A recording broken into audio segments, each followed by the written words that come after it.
everyone, my name's Hannah and this is a weekly reading vlog and I'm throwing cards everywhere. So it is the 1st of November. I'm just putting cards back in where they need to go and it's about 11:15. I haven't read anything yet because one, I went for a walk to the shop this morning to get some food in for the rest of the week. I'm on the half 12 till half 8 shift this week, so I get to work from home. I still really love my nails. I keep catching them in the viewfinder and just in love with them. And I have been filming this morning.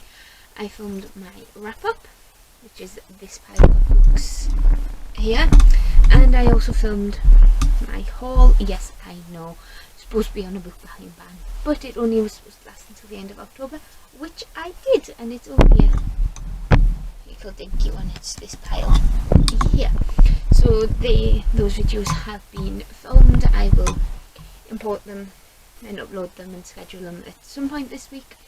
I think it'll be the wrap up on Friday the 5th, I want to say, and then the haul will be the week after, because you know I don't like to film too far in advance because a lot of what I film is very set.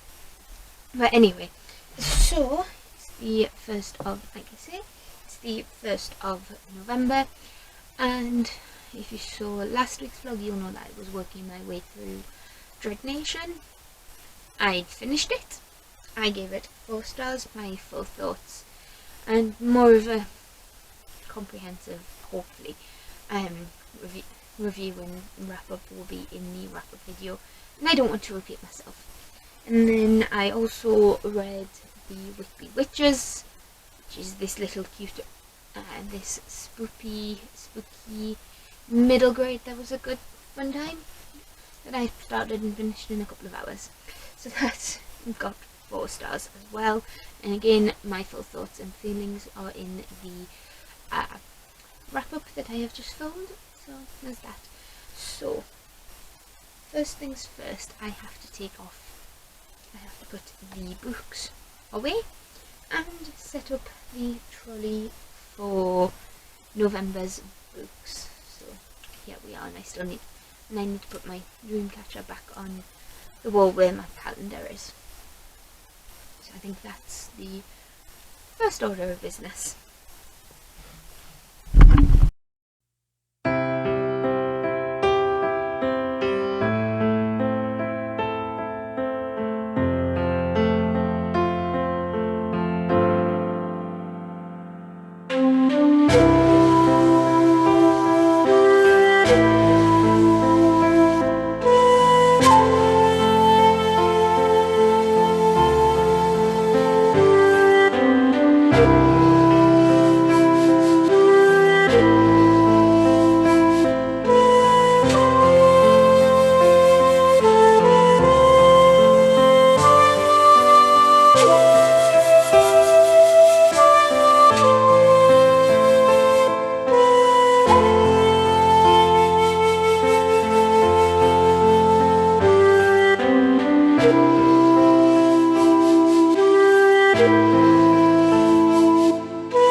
It's now Monday night. I have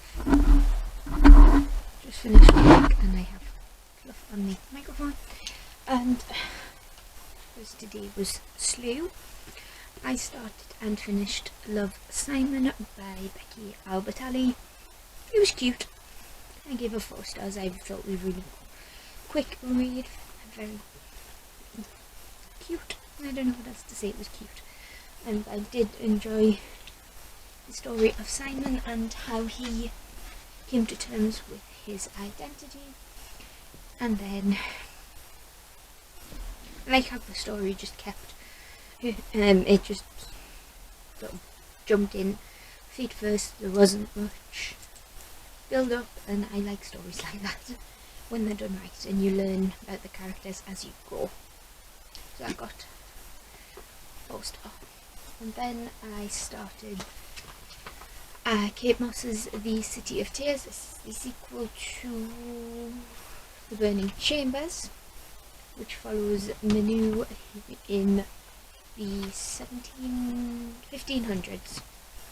But there is also an unknown female in a secondary storyline in the 1800s, and I think at some point those two storylines are going to intersect as we learn more about each female.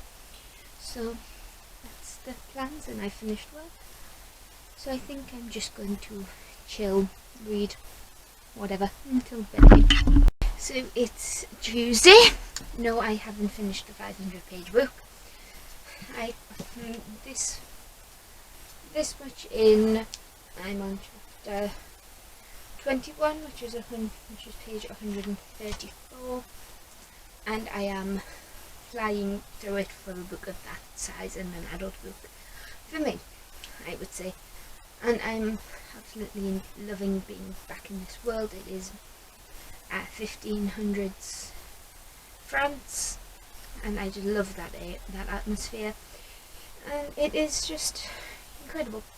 So I can actually give you a bit more of a synopsis, I think, and watch me just not and ramble on for 5 minutes about nothing. But yeah, this follows Manu a couple of years after the events of the Burning Chambers, and Manu now has a family. She's dealing with the events of Burning Chambers. You know, she's healing from those events. I'm sorry, I cannot be any more specific without giving spoilers.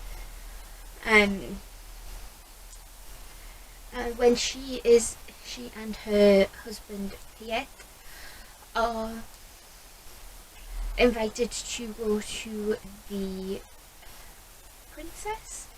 I'm sorry, I'm no good with names, but they are invited to some very influential, very important wedding that's happening in Paris.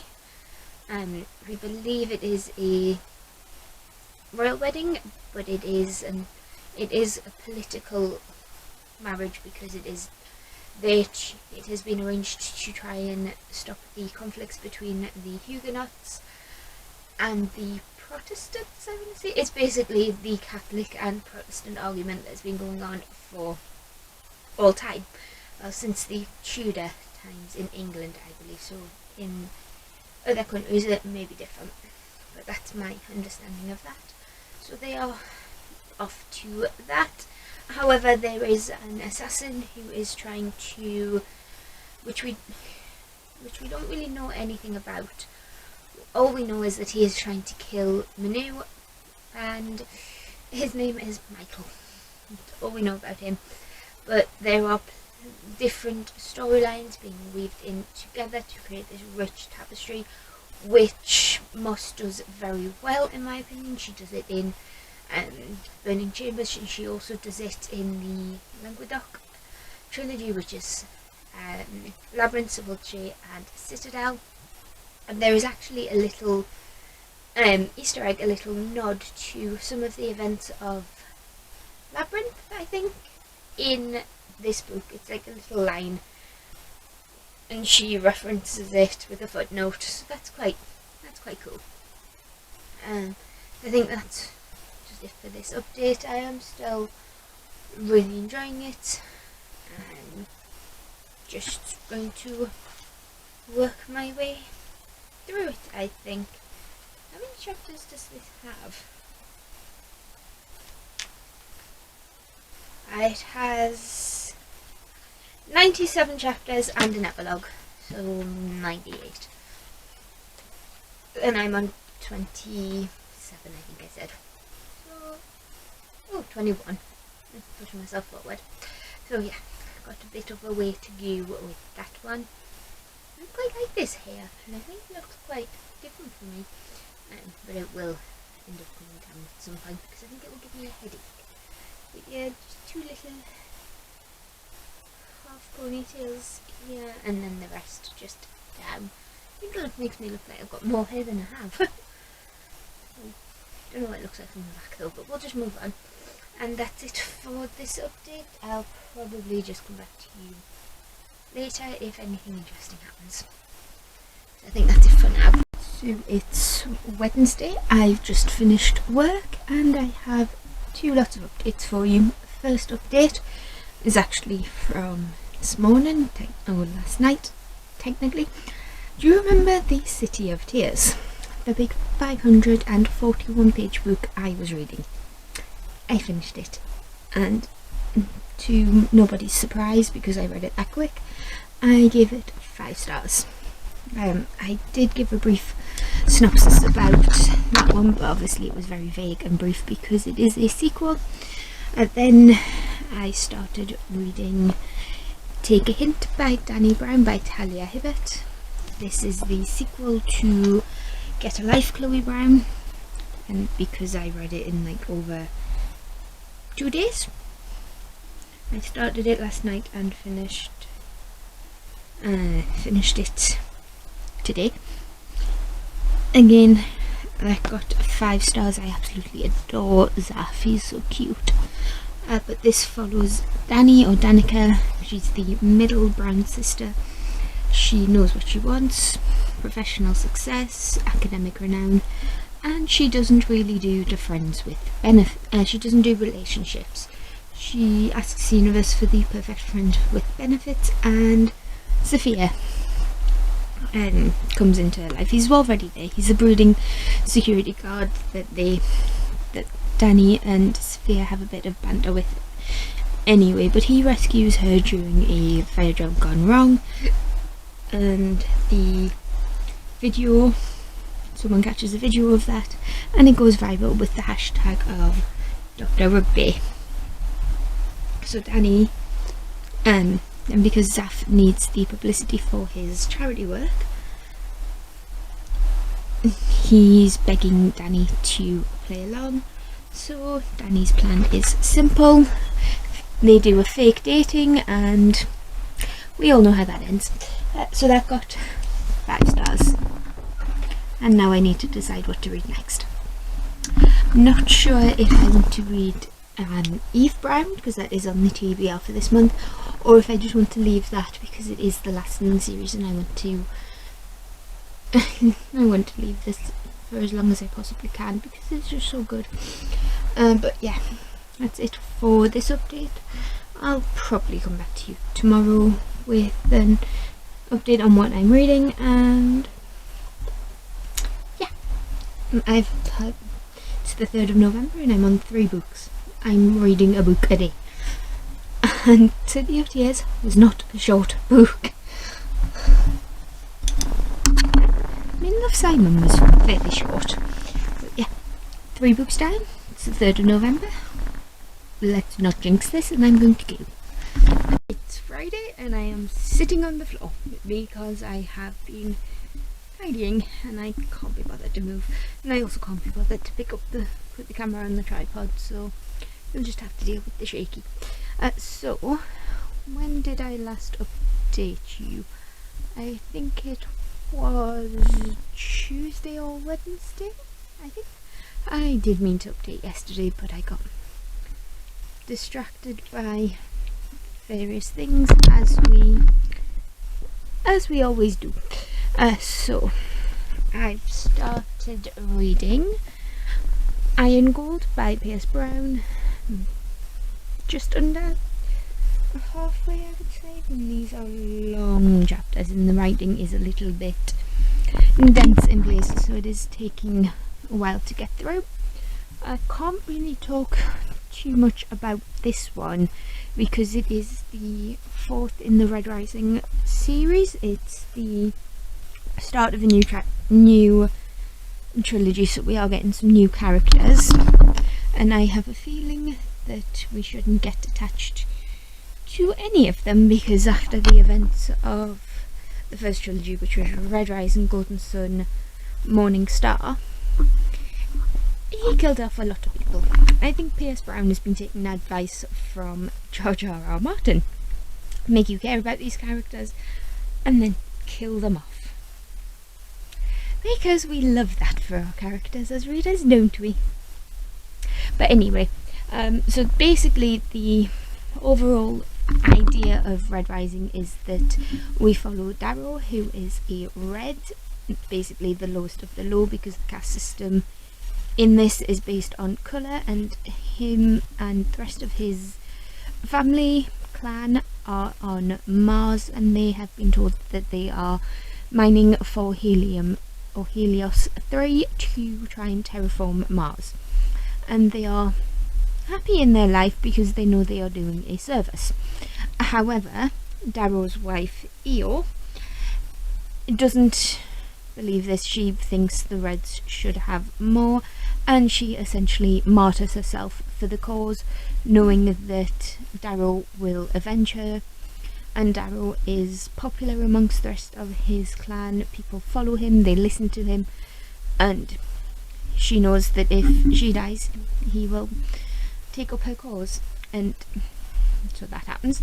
And then Darrow actually finds out that him and the rest of the Reds have been lied to, that Mars has been terraformed and people have been living on it for a good couple of generations. I would say, I think it's probably like 1,000 years at this point.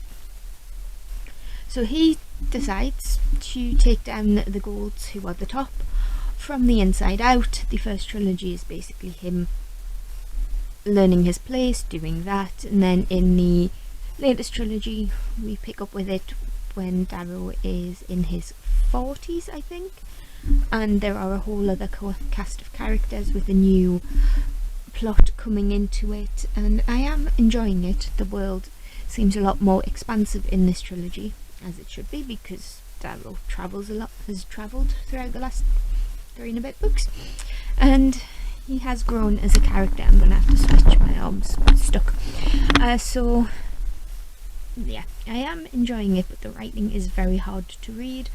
It's not bad, it's just dense, and there is a lot to learn in this, because obviously we've had a massive time jump from the end of Morning Star to I'm Gold, but I am still enjoying it. And if you saw the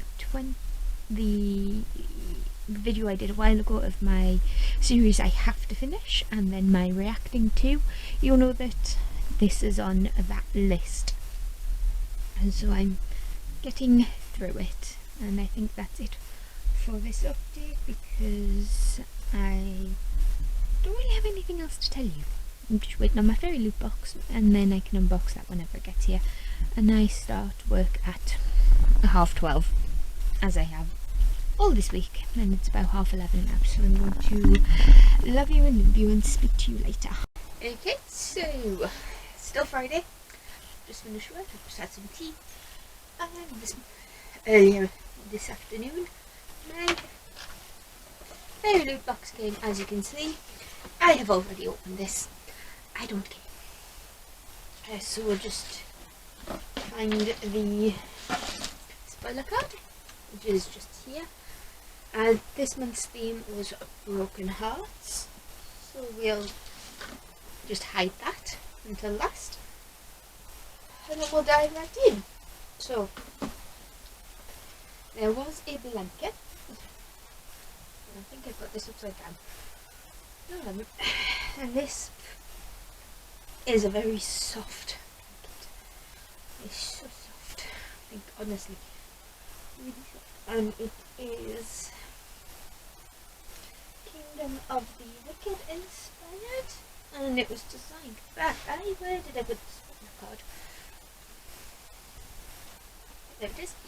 Was designed by Forensics and Flowers, inspired by Kingdom of the Wicked by Kerry Moniscalco, which I did read and really enjoyed.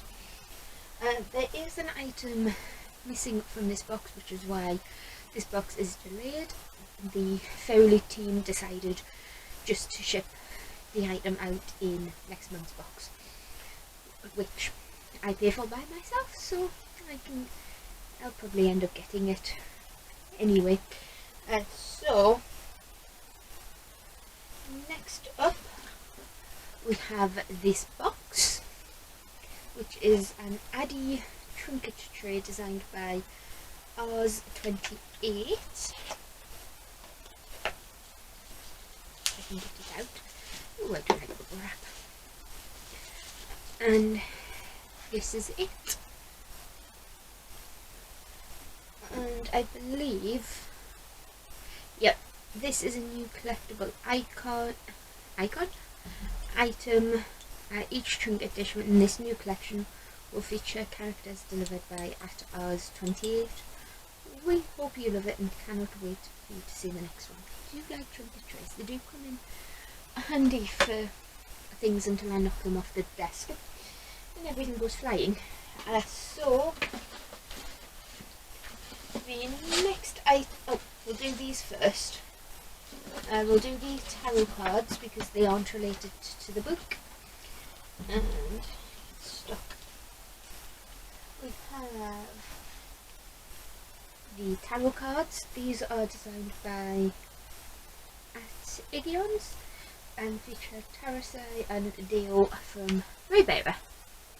You can't, and then the next item I've already stuck on the art wall for now until I can find a better placement for it, and it is this little why can't I speak? This little postcard, and it is inspired by We Set the Dark on Fire by Taylor K. Major and designed by KDP Letters. So, the next item, when my tarot cards decide to stay put, are character cards. So I'm going to show you the tarot cards fell over again. I'm going to show you them one by one because I can't show you the front because that has major spoiler for the book. Although you could probably guess what the book is, but we have the pretty back. That looks really cool. And then we have this guy, this lass, this guy, this lass who looks like she's wearing armour. Can you see the gold? And then we have this dude, this pretty lass. Look at that colour dress. And then we have this guy who looks very deep in thought, and then we have scary guy with a mask. And they are all designed by Morgana Anagram. And I can't show you the front of the box, but that makes no difference because it's time for the book. The theme, the spoiler card bookmarks in here somewhere. Here it is. And if that doesn't give you a hint as to what this book is, nothing will. But the book is Once Upon a Broken Heart by Stephanie Garber. The fairyloot have gone all out on this cover. Because I don't think the original was pink. Let's get the fairy swoop. We have exclusive cover, so maybe it is pink. Maybe this one is exclusive. We have the stenciled sprayed edges in two-tone. We have these really pastel pink pages with the darker red design. It has the author letter, and are we ready? We have the embossing on the cover and on the back. We have under dust jacket art, and we have really pretty end papers as well. Is the back is different, and it is signed as well. So quickly, never make a deal with fate. For as long as she can remember, Evangeline Fox has believed in happily ever after, until she learns that the love of her life is about to marry another and her dreams are shattered. Desperate to stop the wedding and heal her wounded heart, Evangeline strikes a deal with the charismatic but wicked Prince of Hearts. In exchange for his help, he asks for 3 kisses to be given at the time and place of his choosing. But after Evangeline's first promised kiss, excuse me, she learns that bargaining with an immortal is a dangerous game, and the Prince of Hearts wants far more from her than she pledged. He has plans for Evangeline, plans that will either end in the greatest happily ever after or the most exquisite tragedy. Now, I did quite enjoy the Caraval trilogy, but I didn't think I would reread it, so I did recently unhaul it. So we have our very scoop with the interview with the author, details of the read-along, some books that are coming out this month, and next month's theme, which when I did read it I thought, oh, am I going to get another copy of Empire of the Vampire? Because next month's theme is Vengeance is Yours. An eye for an eye will leave the whole world blind, but sometimes the best revenge is getting even. This theme is all about the sweetness of revenge and characters who will get it by blade or by wit. In this box you can inspect items inspired by Vicious, From Blood and Ash, The Poppy War, Rage of Dragons, and our featured book of the month. Ooh, we are thrilled to reveal that this box will include a travel mug. Oh, can never go wrong with those. Featured book of the month is inspired by Chinese mythology and 2 people who discover their intertwined destinies. Filled with revenge, rich magic, and an epic slow burn romance, this fairyloot exclusive edition will have an exclusive cover, stencil sprayed edges, artwork on the reverse of the dust jacket by Jihoka, foil on the hardcover by the same artist, and will be signed by the author. So that sounds really, really interesting. I absolutely love this blanket. It's so soft. I think blanket's definitely my favourite item. Next month it'll probably be the travel mug. But that's it for this update, because my camera is going to start blinking at me soon, and I'm this much into Iron Gold, but not much more to tell you, because obviously this is a sequel and I'm like halfway through, so anything I tell you now will be a spoiler. So I think that's it for this update. Bye for now. It's Sunday, I'm now home. Lots to update you on. So when I left you on Friday, I was reading Iron Gold. I finished that last night. I think I told you that the writing was dense, but it was still an enjoyable read. That still holds up. So I gave it 4 stars. Then this morning I started Dragon Legend by Katie and Kevin Sang, the sequel to Dragon Mountain, where Billy and his friends discover dragons and free them from the mountain, but the evil dragon of death is after them. Trying to get my shoes off and they're not happening. There we go. But yeah, the sequel to that, so obviously I can't tell you too much for fear of spoilers, but I'm about halfway through. It is a kids book, so I don't intend it to take me too long to finish, but it is Sunday, it's 5 o'clock, so I have to get ready for work in the morning because I'm back in the office this week. And I think that's it for this. So that's it for this video. I think I've done quite well. I've read 4. Yeah, I've read 4 books this week and started with the 5th. So that's not bad at all. But that's it for this video. So if you like it, give it a like. And hit that subscribe button if you want to see this. And talk about these. And I'll see you in the next one. Bye.